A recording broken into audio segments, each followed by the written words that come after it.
Blessed Lord, brothers and sisters. This is not a Shabbat lesson. This is an impromptu video. I'm going to tackle the origin of Mother's Day, brothers and sisters, right? But before I show you the video, I would like to, impart some scriptures to put things in context, right? So let's go to Ezekiel 20:24, right? Because they had not executed my judgment, but had despised my statutes, and had polluted my Sabbaths, and their eyes were after their fathers' idols. Okay, brothers and sisters, turn your scripture to Job 1:4-5, verse 1611 KJV. And his sons went and feasted in their houses, everyone his day, right? So his day is the day that he was born, right? That his day, right? So Job is showing you on with his sons and his children, right? And his sons went and feasted in their houses, everyone his day. He's talking about his birthday, right? Day that he was born, and sent a call for their 3 sisters to eat and to drink with them. But listen what Job did. And it was so, when the days of their feasting were gone about, that Job sent and sanctified them, and rose up early in the morning and offered burnt offering according to the number of them all. For Job said, it may be that my sons have sinned and cursed Elohim in their hearts. Thus did Job continually. So Job knew, brothers and sisters, that what their daughters and what their sons have partaken was wrong. It was a curse. That's why he got up early and made sacrifice on their behalf, because they were celebrating their day. Yeah, right? They worshiping themselves in that sense, right? Because they're celebrating that day. That, how is it like this, brothers and sisters? You're celebrating a day. You're born into a world just to die, right? Death is a curse, brothers and sisters. So you're literally born to die because of our sinful nature and the sins of our foreparents. So the only celebration we should be focusing on is celebrating the death and the resurrection of the Mashiach, because in his resurrection we have life and we have hope. All this celebration that the world gives us is dead, is only a snare to our soul, and it shall bring us down to the pit of hell, brothers and sisters. So Job knew, right? That's why he woke up early and made sacrifice, because he knew that they would curse the Most High or sin against the Most High, that the Most High may have mercy because of their ignorance. You see, right? I'm going to show you an example of what I was talking about, how Job cursed the day he was born, right? Let's go to Job. So Job 3:1-4, right? That's Job 3:1-4. 611 KJV. After this, Job opened his mouth and cursed the day he was born. And Job spoke and said, may the day perish on which I was born, and the night in which it was said, and may a child is conceived. May that day be darkness. May God above not seek it, nor the light shine upon it. Why Job is saying this, brothers and sisters? Because Job realized the day that he was born to die. There's no life in that, brothers and sisters. Only life is in Yahusha. That is why when the Mashiach came, suffered and died, and buried and rose on the 30th for his people, and Yahshua, he gives us hope. He gives us hope, brothers and sisters, because if you notice, prior to sin in the world, right? Adam lived to see over 900 something years. Noah, 900 something years. You understand? But as time goes by, our days is shortened because of the sinful nature of man, right? And when we died, if it wasn't for the Mashiach, we would have no hope. We go straight to hell, because our sinful nature cut us off from Yahuwah, the Father. You see, so Yahushua come and to breach that gap, or stand in the breach between us and his Father's wrath. You understand, brothers and sisters? That's why Yahushua came, and give us hope in his resurrection, that there's life after death, and we shall be caught up with him. Those that keep his commandment, the remnant that is left to carry on into the land of our forefathers to rebuild the walls and tabernacle of Jerusalem and the tabernacle of David the king. Right, brothers and sisters, so on that note, Brook Yum, blessed love, shalom, and watch these videos, brothers and sisters. I'm not here to convince anyone. I'm just showing you the facts. You choose, brothers and sisters.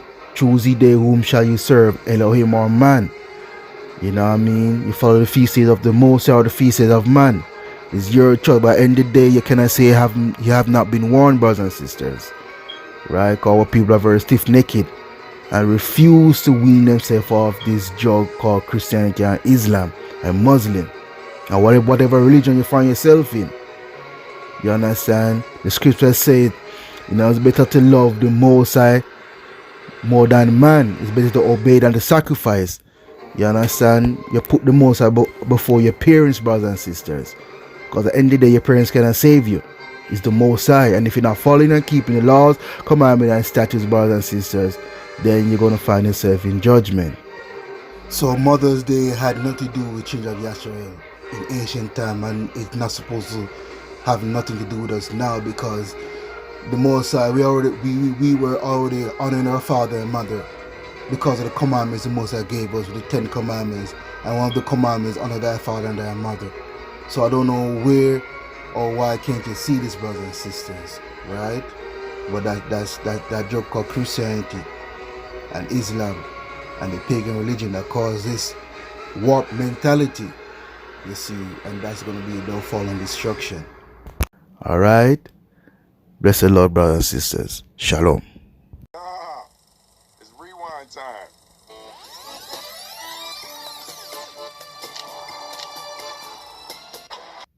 Obviously, honoring mothers for the role they play in our lives can't be something new, and of course mothers have been revered throughout history. The tradition dates back to pagan celebrations in ancient Greece and Rome. In both cultures, mother goddesses were worshipped during the springtime with religious festivals. The ancient Greeks paid tribute to the powerful goddess Rhea, the wife of Cronus, known as the mother of the gods, queen of heaven. Similarly, a 3-day festival in mid-March called Hilaria was celebrated to honor an ancient Phrygian mother of the gods, or Great Mother, Magna Mater, dates back to 250 BCE. Down the line in the 17th century, England celebrated a day called Mothering Sunday, on the 4th Sunday of Lent. The day was set aside for all the mothers in England and servants who lived at their employer's residence. A common practice at the time, were encouraged to go home and spend the day with their mothers. Some families would enjoy a mothering cake or carlings, pancakes made of steeped peas, as part of the celebration. As Christianity spread throughout Europe, the Mothering Sunday celebration changed to honor the Mother Church, the spiritual power that gave Christians life and protected them from harm. The celebration eventually merged so that people honored both their mothers and the church. Now coming to the 1900s, the first Mother's Day we know it as was on May 10th, 1908. And it all started when Anna Jarvis of West Virginia sent 500 white carnations to her late mother's church in her honor and held a celebration of mothers in Philadelphia on the same day. By 1914, the holiday had taken off in cities and states around the country, and President Woodrow Wilson officially designated the second Sunday in May as Mother's Day. Now, initially, Jarvis created her version of Mother's Day around a sentimental view of motherhood and domesticity, envisioning a day venerating the daily services and sacrifices of mothers within the home, which makes sense and largely remains the concept of Mother's Day we celebrate today. But here's the catch. Anna Jarvis's mother, Anne Reeves Jarvis, had the idea for a day for mothers decades before her daughter, and it looked nothing like the version that eventually caught on. Back in the 1850s, Reeves Jarvis noticed the high infant mortality rate due to unsanitary living conditions, the spread of disease, and contaminated milk, and wanted to do something about it. That's when she decided to start a Mother's Day where moms would get together and perform community service that would help other mothers from poorer backgrounds to take better care of their children. The reason Reeves Jarvis had such a keen interest in maternal and infant health and mortality is because she didn't have a great experience in that area herself. Out of the 13 children she gave birth to, only 4 lived until adulthood, something that tragically was not uncommon. And while this was a problem everywhere in America in the 19th and early 20th centuries, it was especially pervasive in Appalachia, where an estimated 15 to 30% of infants died before their first birthday. One of the first events Reeves Jarvis organized in 1858 was an educational seminar for local mothers, where they would be able to talk to doctors about the latest hygiene and sanitary practices with the hope they would be able to implement them in their own homes, cutting down on the rates of contagious diseases, infections, and possibly death. So to wrap it up, Reeves Jarvis was interested in educating mothers to understand the cause of infant mortality and wanted to start a day of service, Mother's Day, dedicated to helping those mothers who needed it. Unfortunately, this word didn't catch on, and Reeves Jarvis died in 1905. Following her mother's 1905 death, Anna Jarvis, who had no children of her own, conceived Mother's Day as a way of honoring the sacrifices mothers made for their children. After gaining financial backing from a Philadelphia department store owner named John Wanamaker in May 1908, she organized the first official Mother's Day celebration at a Methodist church in Grafton, West Virginia. That same day also saw thousands of people attend a Mother's Day event at one of Wanamaker's retail stores in Philadelphia. Following the success of her first Mother's Day, Jarvis, who remained unmarried and childless her home life, resolved to see her holiday added to the national calendar. Arguing that American holidays were biased towards male achievements, she started a massive letter-writing campaign to newspapers and prominent politicians urging the adoption of a special holiday honoring motherhood. By 1912, many states, towns, and churches had adopted Mother's Day as an annual holiday, and Jarvis had established the Mother's Day International Association to help promote her cause. Her persistence paid off in 1914 when President Woodrow Wilson signed a measure officially establishing the second Sunday in May as Mother's Day. And so, Anna Jarvis created a version of the holiday her mother never got to see during her lifetime, albeit one that skewed pretty far from her original vision of service and promoting public health. Mother's Day became a day for people to celebrate their own mother. It's not quite what Reeves Jarvis had in mind, but better than nothing, right? I mean, at least it works as a self-fulfilling prophecy for mothers who want to be appreciated to actually be good mothers. Well, kinda. While Jarvis wasn't on board with her mother's version of the holiday, she also didn't like how quickly it became commercialized once it went mainstream.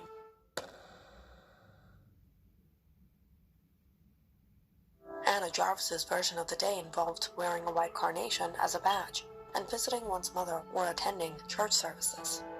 But once Mother's Day became a national holiday, it wasn't long before florists, card companies, and other merchants capitalized on its popularity. While Jarvis had initially worked with the florist industry to help raise Mother's Day's profile, by 1920 she had become disgusted with how the holiday had been commercialized. She outwardly denounced the transformation and urged people to stop buying Mother's Day flowers, cards, and candies. Jarvis eventually resorted to an open campaign against Mother's Day profiteers, speaking out against confectioners, florists, and even charities. She also launched countless lawsuits against groups that had used the name Mother's Day, eventually spending most of her personal wealth in legal fees. Jarvis had disowned the holiday altogether, and even actively lobbied the government to see it removed from the American calendar. She didn't want what she saw as her holiday co-opted by women's organizations, charitable foundations, or public health reformers.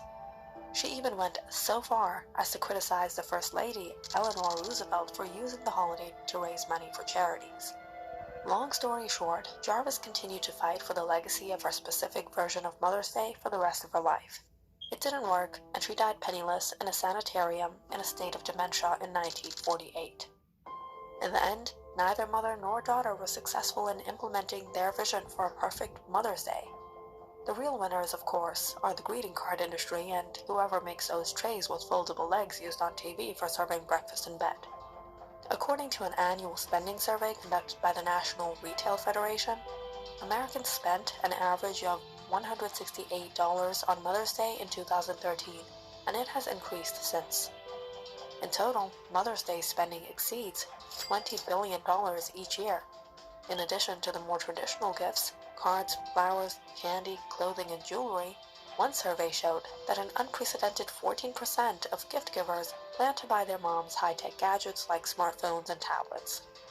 So now that you know the origins of Mother's Day, and although Reese Jarvis and Anna Jarvis probably wouldn't have wanted it this way, who are you getting your mom this year?